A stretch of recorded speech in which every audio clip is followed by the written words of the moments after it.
السلام علیکم ورحمۃ اللہ وبرکاتہ۔ محترم ناظرین، آپ دیکھ رہے ہیں پیس ٹی وی اردو پر ایک فکر انگیز سیریز الہاد اور اسلام۔ الہاد اور اسلام سیریز میں الہاد کی تاریخ پہ آج کل بات ہو رہی ہے، اور اس زنجیر کی یا اس سلسلے کی آخری کڑی آج کا عنوان جدید مغرب کا جدید الہاد، اور میں ہوں جعفر طیار، اور حسب دستور و حسب سابق ہماری رہنمائی فرما رہے ہیں جناب پروفیسر ڈاکٹر محمد حماد لکھوی صاحب۔ ڈاکٹر صاحب، جدید مغرب سے کیا مراد ہے؟ بسم اللہ الرحمن الرحیم۔ دیکھیں، جدید کی اصطلاح جو ہے وہ بہت مختلف جہات اور مختلف پہلوؤں سے استعمال کی جاتی ہے۔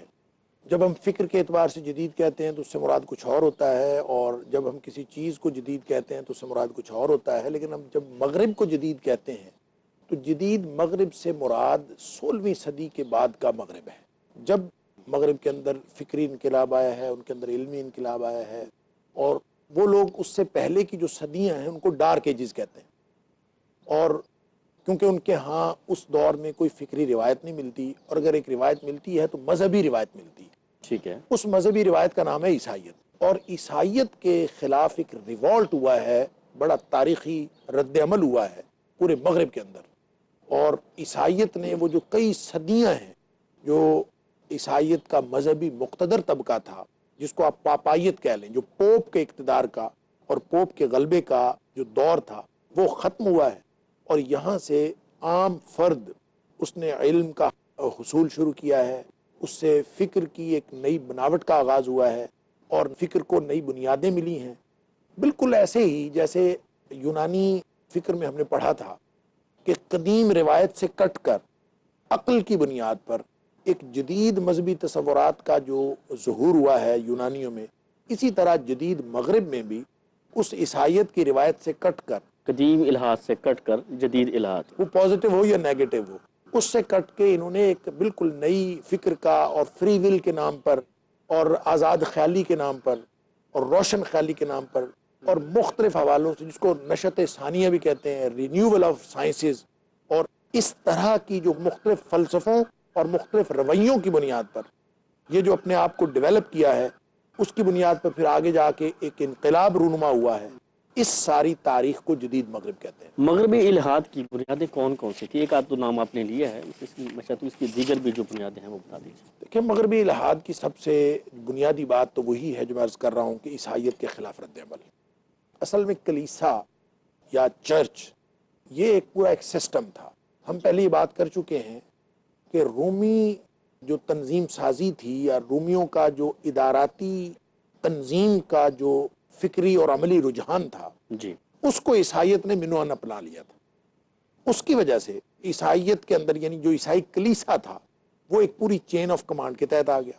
اس چین آف کمانڈ میں عام آدمی کا تو کوئی حصہ نہیں تھا۔ اب دیکھیں نا، جو فطری آزادی کا نظریہ تھا سسرو کا، اس میں تو سارے عوام شامل تھے، اور عوام الناس اگر اس کے اندر موجود ہوں تو وہ تو اپنی اس حکومت کو، یا اس تنظیم کو، یا اس چین آف کمانڈ کی جو ٹاپ لیڈرشپ ہے، اس کو وہ اپنے ذاتی یا فطری آزادی کے تحفظ کے لیے تسلیم کریں تو ان کو اخلاقی جواز فراہم ہو۔ لیکن جب کلیسا کے اندر وہ تنظیم آئی اور چین آف کمانڈ ہوئی، تو یہ نیچے سے لے کر اوپر تک صرف اور صرف مذہبی مقتدر طبقے سے متعلق تھی، اس کا تعلق عوام الناس کے ساتھ نہیں تھا۔ لہٰذا اختیارات تھے، یا اختیارات کی تقسیم تھی، یا اختیارات کی تحدید تھی، اس کا تعلق صرف اور صرف مذہبی مقتدر طبقے کے ساتھ تھا۔ چھوٹا پادری ہے، بڑا پادری ہے، پھر بڑا پوپ ہے، ان سب کا ایک پورا ایک سسٹم تھا، اور اس سسٹم سے عوام الناس بالکل دور تھے۔ غلبہ، اقتدار ہر اعتبار سے، چونکہ مذہبی طور پر یہ لوگ ڈومینیٹ کر رہے تھے، سیاسی طور پر ان لوگوں نے ڈومینیٹ کیا، آخرت کا جو کفارے کا تصور تھا حضرت عیسیٰ علیہ السلام کے حوالے سے، اور آخرت میں نجات کا تصور تھا، اس کے ذمہ داران بھی یہی تھے، اور اس کے لیے سرٹیفکیٹ دینے والے بھی یہی تھے۔ لہٰذا ایک کلیسا کے اقتدار کی تاریخ، تو ظاہر ہے کہ جب کسی کے پاس اقتدار آتا ہے تو وہ پاورز جو ہیں اور جو با اختیار قوتیں ہیں وہ کرپٹ تو ہوتی ہیں، اس میں کرپشن تو آتی ہے۔ یہی وہ کرپشن ہے جو کلیسا کے اندر آئی، اور اس کو کلیسا کے مظالم بھی کہا جاتا ہے، اور یہ بڑا آرگنائزڈ تھا۔ اور مغرب کی تاریخ میں اس آرگنائزڈ جرم کو، باقاعدہ اس پورے دور کو، اور آرگنائزڈ مظالم کے اس رویے کو جو کلیسا کی جانب سے روا رکھا جاتا تھا، اس کو انگریزی میں اس کے لیے اصطلاح استعمال ہوتی ہے انکویزیشن، اور یہ انکویزیشن کا پیریڈ ہے پورا، اور مظالم کی ایک داستان ہے، تو ظاہر ہے اس کے اگینسٹ پھر ریوالٹ تو ہونا تھا، اور ایک رد عمل کی تحریک اٹھی۔ یہ رد عمل کی جو تحریک تھی وہ بھی اٹھانے والا، تحریک شروع کرنے والا مارٹن لوتھر تھا۔ مارٹن لوتھر فرانس سے، زوینگلی جو تھا وہ اٹلی سے، اور اسی طرح جان کیلون سوئٹزرلینڈ سے۔ یہ سارے لوگ تھے جنہوں نے مذہب کی اصلاح کے نام پر، جس کو کہتے ہیں ریفرمیشن، انگریزی میں کہتے ہیں ریفرمیشن کی تحریک اٹھی۔ بنیادی طور پر اصل میں تحریک یہ اٹھی تھی، اس میں اور کچھ بھی نہیں تھا، بنیادی نقطہ ایک تھا کہ بائبل کی تشریح کا جو حق صرف مذہبی مقتدر طبقہ کو ہے، کلیسا کو ہے، وہ عام آدمی کو بھی ملنا چاہیے۔ ان کو خود بائبل کی تشریح کا حق ملنا چاہیے، بائبل پڑھنے کا حق ملنا چاہیے، اور جو وہ اس سے سمجھیں اس پر عمل کرنے کے لیے بھی بااختیار ہوں۔ اب سمجھیے ذرا بات کو، شکوہ تو تھا پوپ کے مظالم سے، لیکن اس تحریک کی بدولت، ریفرمیشن کی بدولت، جو ایک یورپ کے اندر ہماگیر تحریک تھی، اس تحریک کی بدولت پوپ کے اقتدار اور اتھارٹی کو چیلنج کر دیا گیا۔ جو اتھارٹی تھی پوپ کی وہ بالکل چیلنج کر دی گئی، اور یہ ایک نیا مذہب جس کو آپ کہتے ہیں، آج کل بھی ہم پروٹیسٹنٹ اور کیتھولک دو مختلف جو حصے ہیں عیسائیت کے ہم دیکھتے ہیں، تو پروٹیسٹنٹ مذہب کی ابتدا جو ہے وہ ریفرمیشن سے ہوئی ہے، تحریک اصلاح مذہب سے۔ اور اس کے علاوہ نشأت ثانیہ ایک کہا جاتا ہے جس کا ذکر پہلے بھی آیا، کہ رینیول آف سائنسز، انگریزی میں اس کو کہتے ہیں رینیسنس، اور رینیساں بھی اس کا تلفظ کیا جاتا ہے۔ نشأت ثانیہ، تو کس چیز کی نشأت ثانیہ؟ سوال یہ پیدا ہوتا ہے، رینیول آف سائنسز۔ اس سے پہلے جو علوم تھے ان کی روایت اور تھی، اس سے پہلے جو فکر تھی وہ روایت سے جڑی تھی۔ اب یہ بالکل نئے علوم پھوٹ رہے ہیں، اور یہ عقلیت کی بنیاد پر پھوٹ رہے ہیں، یونانی فلسفے کی بنیاد پر پھوٹ رہے ہیں، رومی طرز فکر اس کے اندر موجود ہے۔ یہ کس روایت سے جڑے ہیں؟ رومی طرز فکر و عمل، اور اس کے پیچھے ہے یونانی۔ تو اس کا مطلب ہے یہ وہ عقلی طرز فکر ہے جس پر جدید مغرب استوار ہو رہا ہے، یعنی عقلی طرز فکر کی بنیاد پر۔ اور نشأت ثانیہ میں جو سب سے بڑا کردار ادا کیا ہے وہ فنون لطیفہ نے کیا ہے، جس کا ذکر پہلے بھی آیا، آرٹ کی بنیاد پر۔ اور آرٹ کی بنیاد پر مادے سے، اور پھر مادے کی اعلیٰ ترین شکل انسان سے، اور آرٹ کے علاوہ آرٹسٹ سے، یہ جو بالکل طرز فکر تبدیل ہوا ہے، یہ اس نے بھی کردار ادا کیا کہ، اور اس کے ساتھ ساتھ جب ہم، یعنی ہیومنزم کی ابتدا جو ہے وہ بھی اسی سے ہوئی ہے۔ یہ انسان پرستی، انسان کو مرکز کائنات سمجھ لیا گیا، انسان کو، عام انسان کو حق ملنا چاہیے۔ اور وہی جو یونانیوں کے ہاں مین از دا میئر آف آل تھنگز کی تحریک تھی، یعنی آدمی ہر چیز کا پیمانہ ہے، اس کا جو بنیادی فکر تھی سوفسٹائیا کی، اسی طرح کی فکر یہاں پہ ڈیولپ ہوئی ہے۔ اور جہاں تک کلیسا کے ریوالٹ کی بات ہے، اس نے تو ایسی لادینیت کو رواج دیا ہے، کلیسا کے خلاف جو تحریک اٹھی ہے، انہوں نے صرف کلیسا کا انکار نہیں کیا، انہوں نے صرف مذہب کے اتھارٹی کو چیلنج نہیں کیا، بلکہ سرے سے مذہب کا انکار کر دیا۔ اس کی وجہ یہ تھی، مظالم کے ستائے ہوئے لوگ یہ سمجھتے تھے کہ یہ مظالم مذہب کے نام پر روا رکھے جاتے ہیں۔ مذہب صرف عیسائیت ہی تھا جس کو وہ جانتے تھے، اس کے علاوہ تو کسی مذہب سے وہ واقف نہیں تھے۔ انہوں نے مذہب دیکھا تھا تو عیسائیت ان کے اوپر مظالم ڈھاتی تھی، لہٰذا انہوں نے نہ صرف اتھارٹی کو چیلنج کیا بلکہ سرے سے مذہب کا انکار کر دیا، اور انہوں نے پوری دنیا کے مذاہب کے بارے میں یہ سمجھا کہ ہر مذہب اسی طرح کا ہوتا ہے، اور پوری دنیا کے مذاہب کو اسی طرح سے ظالمانہ رویہ رکھنے والا سمجھ لیا گیا۔ لہٰذا آج تک جو ہم سمجھتے ہیں کہ مذہب کے خلاف جو رویہ اور لادینیت کا رویہ، اسی نے بیج بوئے ہیں مغرب کی جدید فکر کے اندر، اور مغرب کی جدید فکر اسی لا مذہبی رویے کی بنیاد پر کھڑی ہے۔ سائنسی طریقہ کار کا بھی ذکر غالباً ملتا ہے ان کی بنیادوں میں، اس کے بارے میں تھوڑا سا روشنی فرما دیجیے۔ دیکھیں جی، اصل میں مسئلہ یہ ہے کہ سائنسی طریقہ کار کس کو کہتے ہیں، سب سے پہلے تو یہ دیکھنے کی ضرورت ہے۔ سائنسی طریقہ کار میں 4 اصول ہیں۔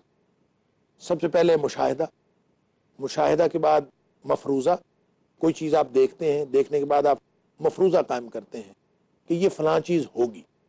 اب وہ فلاں چیز ہے یا نہیں ہے وہ تجربے سے ثابت ہوگا، ایکسپیریمنٹ، اور اس تجربے کے بعد پھر کلیہ نکلے گا، یا قاعدہ بنے گا، یا اصول بنے گا، یا قانون بنے گا، یا نظریہ بنے گا۔ اب مشاہدہ، مفروضہ، تجربہ اور اصول یا نظریہ، یہ جو فکر ہے اس کو کہتے ہیں سائنسی طرز فکر۔ یہ سب سے پہلے فرانسس بیکن نے یہ تصور دیا، اور اس کی وجہ یہ تھی کہ انسان کی جب روایت سے یہ کٹا، اس فکری روایت سے، اس مذہبی روایت سے کٹا، تو اس کے غور و فکر کا اور اس کے ساری جو توجہ کا جو مرکز تھا وہ مادہ تھا۔ آرٹ بھی اسی میں آتا ہے، فنون لطیفہ بھی اسی میں آتے ہیں، اور باقی ساری چیزیں اور مادی مفادات آتے ہیں۔ ان ساری چیزوں کی بنیاد مشاہدہ تھا۔ بائبل کی ان ساری باتوں کا انکار کیا گیا جو غیبیات پر مشتمل تھیں، جن کا تعلق ایمانیات کے ساتھ تھا۔ اب چونکہ ہر فرد کو بائبل کی تشریح کا حق حاصل ہو گیا، لہذا علم کی بنیاد صرف یہ قرار پایا کہ جہاں مشاہدہ ہوگا وہاں سے علم کا آغاز ہوگا، اور جو چیز مشاہدے میں نہیں آتی، ماورائے مشاہدہ ہے، ماورائے حس ہے، اس کا انکار کر دیا جائے۔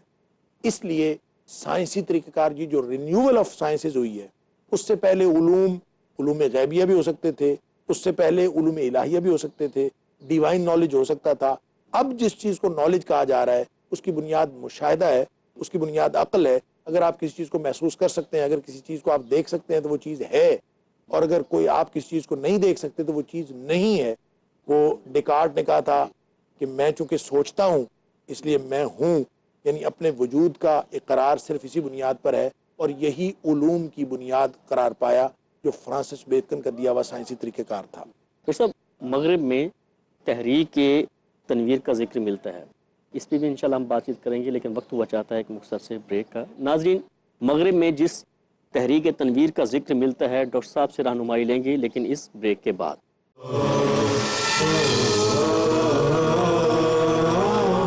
السلام علیکم ورحمۃ اللہ وبرکاتہ۔ الہاد و اسلام کی سیریز اور موضوع ہے جدید مغرب کا جدید الہاد۔ بریک سے جانے سے قبل ذکر کیا تھا مغرب میں تحریک تنویر کا، اس کی تفصیل جانتے ہیں جناب ڈاکٹر محمد حماد لکھوی صاحب سے۔ اصل میں تحریک تنویر تک جانے سے پہلے میں وہ بات مکمل کرنا چاہتا ہوں جو میں بریک سے پہلے کر رہا تھا، کہ سائنسی طریقہ کار کو جب ہم دیکھتے ہیں تو اس کی بنیاد تو یونانی اقلیت تھی۔ یونانی اقلیت کی بنیاد پر سائنسی طریقہ کار یہ رینیول آف سائنسز ہوئی، اور نشت ثانیہ کا ایک نیا دور شروع ہوا۔ اور اس نشت ثانیہ میں جس کی بنیاد مشاہدہ تھا، اس کا نتیجہ کیا نکلا؟ اس کا نتیجہ یہ نکلا کہ روحانیت، خدا اور اس طرح کے سارے تصورات جو تھے وہ علوم سے بے دخل ہو گئے، علوم کے ساتھ ان کا کوئی تعلق نہیں رہا۔ اس کی جگہ پہ عقل اتھارٹی بن گئی۔ جب کلیسا اتھارٹی تھا تو وہ روحانیت کے ساتھ بھی لوگوں کو جوڑے ہوئے تھا، اور وہ کسی طور خدا کے ساتھ بھی جوڑے ہوئے تھا، لیکن اب روحانیت اور خدا تو بالکل بے دخل ہو گئے، اور اب اس کی جگہ اتھارٹی بن گئی عقل۔ اور عقل کی بنیاد پر ہر شخص نے اپنی فکر کو تشکیل دینا اور اپنی فکر کو رکھنا، اور اس پر اپنے طرز عمل کی بنیاد رکھنا، یہ اپنا حق سمجھنا شروع کر دیا۔ اور ظاہر ہے یہ سمجھا دیا گیا، تحریک اصلاح مذہب اور ریفارمیشن تھی یہ اس لیے۔ اب اس کے بعد جو تحریک شروع ہوئی ہے یا اس کے جو نتائج نکلے ہیں اس کو تحریک تنویر کہتے ہیں، اور اس کو انگریزی میں کہتے ہیں انلائٹنمنٹ۔ ان کا خیال تھا کہ اس سے پہلے اندھیرے تھے، انسان اندھیروں میں زندگی گزار رہا، کسی نے کہہ دیا یہ تمہارا خدا ہے، خدا کی رضا کے لیے یہ کرو وہ کرو، وہ اسی طرح زندگی گزار رہا تھا روحانیت کے نام پر، کیونکہ کلیسا نے مظالم ڈھائے تھے، اس لیے ان کو وہ ڈارک ایجز کہتے ہیں۔ اب ہر شخص نے سوچنا شروع کر دیا، اب ہر شخص نے اپنے آپ کو اس میں ایک اتھارٹی کے طور پر منوا لیا۔ عقل جب اتھارٹی بن گئی تو یہ فری ول کے نام پر آزاد خیالی، ہر شخص فریلی سوچ سکتا ہے، اس کو کہا جاتا ہے کہ یہ روشن خیالی ہے، روشن خیالی اور انلائٹنمنٹ ہے۔ اور آدمی جو ہے وہ اپنے آپ کو خود سوچ سکتا ہے، آزادانہ طور پر طرز فکر رکھ سکتا ہے، آزادانہ طور پر طرز عمل رکھ سکتا ہے۔ یہ جو 1685 سے لے کر 1815 تک کا دور ہے، اس کو انلائٹنمنٹ کا دور کہتے ہیں، روشن خیالی کا۔ اسی کا نام ہے تحریک تنویر۔ تنویر سے مراد روشنی اور روشن خیالی۔ آج کل بھی یہ لفظ روشن خیالی کا جو ہے سننے کو ملتا ہے، اس کا مطلب یہ وہیں سے ماخوذ ہے اور یہ وہی سلسلہ ہے۔ روشن خیالی کا وہی اصل میں آج کل جتنی اصطلاحات ہیں، جدید مغرب نے پوری دنیا کو متاثر کیا ہے، اور پوری دنیا کے اندر جو مغرب کی بے خدا اور لادین تہذیب ہے، جس کے اندر خدا کی کوئی گنجائش نہیں، کسی قادر مطلق خدا کی گنجائش نہیں، قادر مطلق تو کیا خدا کے تصور کی گنجائش نہیں، خدا کا انکار کیوں؟ مطلب ڈارون نے اوریجن آف سپیشیز کا نظریہ دیا ہے، اور نظریہ ارتقاء، اس کا نظریہ ارتقاء شاید کسی حد تک یا کسی مرحلے پر قابل تسلیم ہوتا، یا اوریجن آف سپیشیز کا نظریہ قابل تسلیم ہوتا، وہ قابل تسلیم ہو یا نہ ہو، اس کا خدا کے انکار کے ساتھ کوئی تعلق نہیں۔ اگر وہ خدا کا انکار نہ بھی کرتا تو اس کا یہ جو نظریہ ہے، یہ جن لوگوں کے لیے قابل تسلیم ہے وہ اب بھی قابل تسلیم ہوتا، لیکن اس نے خدا کا انکار کرنا ضروری سمجھا۔ کیوں؟ اس لیے ضروری سمجھا کہ ایک تو میں نے عرض کیا کہ جو سائنسی طریقہ کار ہے اس میں مشاہدے سے بڑھ کر کوئی چیز نہیں ہے، مشاہدے سے اوپر ماورائے مشاہدہ کوئی چیز نہیں، کیونکہ جو جدید سائنسز کی بنیاد ہے یا جدید علوم کی بنیاد ہے، اور اس تحریک تنویر میں جب جدید مغرب تشکیل پا رہا ہے، وہ اس کی بنیاد ہے سائنسی طریقہ کار، سائنٹیفک میتھڈ۔ سائنٹیفک میتھڈ کی بنیاد ہے مشاہدہ۔ خدا مشاہدے بھی نہیں آتا، جنت دوزخ مشاہدے بھی نہیں آتے، ان کا انکار کرنا ضروری ہے۔ دوسری بات جو انکار کرنے کی بنیادی وجہ ہے وہ ہے کلیسا کے خلاف رد عمل، جو عیسائیت کے خلاف رد عمل ہے، اس کی وجہ سے انہوں نے انکار کیا خدا کا۔ کیوں؟ اگر وہ خدا کا اقرار کرتے ہیں اور خدا کے وجود کو تسلیم کر لیتے ہیں تو اس کا مطلب یہ ہوگا کہ عیسائیت ٹھیک کہتی ہے، اور اگر عیسائیت ٹھیک کہتی ہے اس کا مطلب یہ ہوگا کہ عیسائیت کی دیگر باتیں بھی ٹھیک ہیں، اگر خدا کے بارے میں صحیح ہے، لہٰذا ان کو خدا کا انکار کرنا پڑا۔ اب یہ ایک ایسی تہذیب کی بنیاد پڑ رہی ہے، تحریک تنویر جس کو روشنی کہا جاتا ہے جی یا روشن خیالی کی تحریک کہا جاتا ہے، اصل میں یہ عقلیت کی بنیاد پر ایک ایسا اندھا پن ہے جس میں نہ خدا کی گنجائش ہے، نہ کسی روحانیت کی گنجائش ہے، اور جو انسانی شخصیت کا ایک بہت بڑا حصہ اور بنیادی حصہ ہے روح، اس کو سرے سے نظر انداز کر دیا گیا ہے۔ صرف جسمانی فائدہ اور ظاہری طور پر انسان اپنے فائدے کے لیے جو کچھ کرتا ہے، جو کچھ سوچتا ہے، اسی کو روشن خیالی کہا جاتا ہے۔ گویا بے خدا اور لا دین تہذیب اور تحریک کا نام تحریک تنویر۔ انقلاب فرانس ایک صنعتی انقلاب تھا، مغرب کا فکری الحاد کے ساتھ اس کا کیا تعلق ہے؟ دیکھیں ویسے تو یہ بات میری پچھلی گفتگو میں آ گئی ہے کہ دیکھیں ٹیکنالوجیکل انقلاب یا انڈسٹریل ریولوشن، جو ہم انقلاب فرانس کو جو ہم کہتے ہیں 1789 سے آنورڈ، یہ جو انقلاب آیا ہے یہ انقلاب حقیقت میں صنعتی انقلاب ہے۔ لیکن اس صنعت کو کیوں ڈیولپ کیا گیا، اس کے پیچھے فکر کیا کار فرما تھی؟ دیکھیں ہر عمل کے پیچھے کوئی نہ کوئی فکر ہوتی ہے، عمل کی بنیاد فکر پر ہوتی ہے۔ اجتماعی طور پر عمل ہوگا تو اس کے پیچھے اجتماعی شعور اور اجتماعی فکر ہوگی، عمل اگر انفرادی ہے تو اس کے پیچھے انفرادی فکر شامل ہوگی۔ تو اتنا بڑا انقلاب آ رہا ہے، انڈسٹریل ریولوشن آ رہا ہے، انسان کے فائدے کی چیزیں بن رہی ہیں، نئی نئی مشینری ایجاد ہو رہی ہے، تو اس کے پیچھے کوئی نہ کوئی فکر تو کار فرما ہے۔ وہ فکر کیا ہے؟ وہ ہے انسان کا فائدہ، کہ انسان کے فائدے کے لیے اور جسمانی لذات کے حصول کے لیے اور اس دنیوی زندگی کو سہل اور آسان بنانے کے لیے جتنی سہولتیں میسر ہو سکتی ہیں وہ میسر کی جائیں اور انسان کی تن آسانی کا سامان کیا جائے۔ یہی وہ بنیادی وجہ ہے کہ روح کے تقاضے تو ختم ہو گئے، جسمانی تقاضے رہ گئے، اور جسمانی تقاضے کے لیے لیونگ سٹینڈرڈ بلند کرنا، انسان کے فلاح و بہبود کے نام پر انسان کے جسمانی مقاصد کی تکمیل کا بندوبست کرنا، یہ تھا اصل مقصد جس کو انڈسٹریل ریولوشن کے ذریعے سے بھی حاصل کرنے کی کوشش کی گئی ہے۔ اور آج کا جو جدید ترین مغرب ہے، یعنی اس کو کہتے ہیں ایک نظریہ افادیت، یوٹیلیٹیرینزم۔ تو یوٹیلیٹیرینزم یہ ہے کہ ہر وہ چیز فائدہ مند ہے جو میرے فائدے میں اور استعمال میں آتی ہے۔ اسی بنیاد پر یہ سارا انقلاب آیا ہے، اور اس کے پیچھے یہ فکر اور یہ فلسفہ کار فرما ہے جس کی بنیاد بھی عقل ہے۔ لہٰذا آپ یہ کہہ لیجئے انڈسٹریل ریولوشن ہو، سوشل ریولوشن ہو، سماج کی بات ہو، اکنامک ریولوشن ہو، اس کی بنیاد میں بھی وہی فکر ہوگی۔ جتنے بھی یہ ہمہ جہت قسم کے انقلابات آئے ہیں اور مغرب کے اندر جو جدید فکر استوار ہوئی ہے، اور بلکہ یہ کہنا چاہیے کہ جدید معاشرے کی تشکیل ہوئی ہے، اس کی سب کی بنیاد عقلیت ہے اور انسان کا مادی فائدہ ہے۔ روحانیت اور خدا اور دین، اس کے ساتھ ان کا کوئی تعلق نہیں ہے۔ ایک لا دین معاشرہ ہے، لا مذہب معاشرہ ہے، جس کا تعلق بنیادی طور پر عیسائیت اور یہودیت کے ساتھ بھی نہیں۔ یہ مغرب کے فکری الحاد میں اور کون کون سی مختلف جو ہے وہ بنیادیں ہیں یا اس کی کوئی جہتیں ہیں جیسے آپ نے ابھی کچھ ذکر کی ہیں؟ دیکھیں بے شمار جہتیں ہیں۔ ابتدا تو اس کی ہیومنزم ہے، یعنی یہ اس سے بہت سارے عقلیت کی بنیاد پر بہت سارے نئے فلسفے وجود پذیر ہوئے۔ اس کی بنیاد تھی ہیومنزم، انسان پرست۔ اصل میں اس کی بھی ایک بڑی تاریخ ہے۔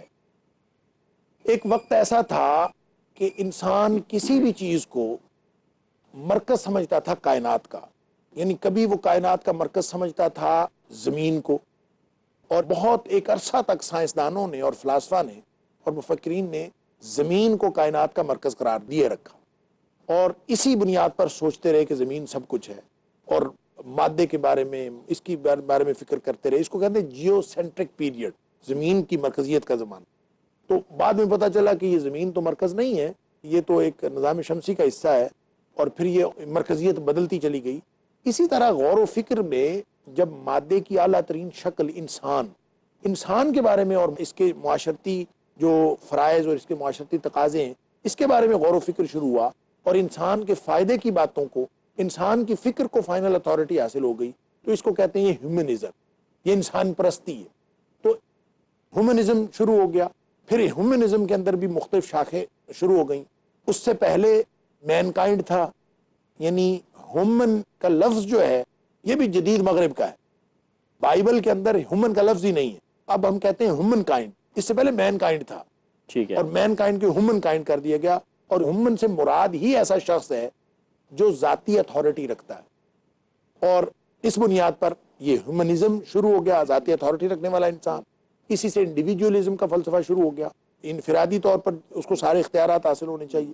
پھر اسی سے ٹوٹیلیٹیرینزم، کلیت پسندی، وہ شروع ہو گیا، اور پھر اس سے نیشنلزم کا جو فلسفہ ہے وہ بھی اسی سے، کمیونزم اسی سے، کیپٹلزم جس کو نظام سرمایہ داری کہتے ہیں، اس کا معاشی پہلو ہے، پھر اس کا سماجی پہلو، اس کے اندر بہت سارے فلسفے۔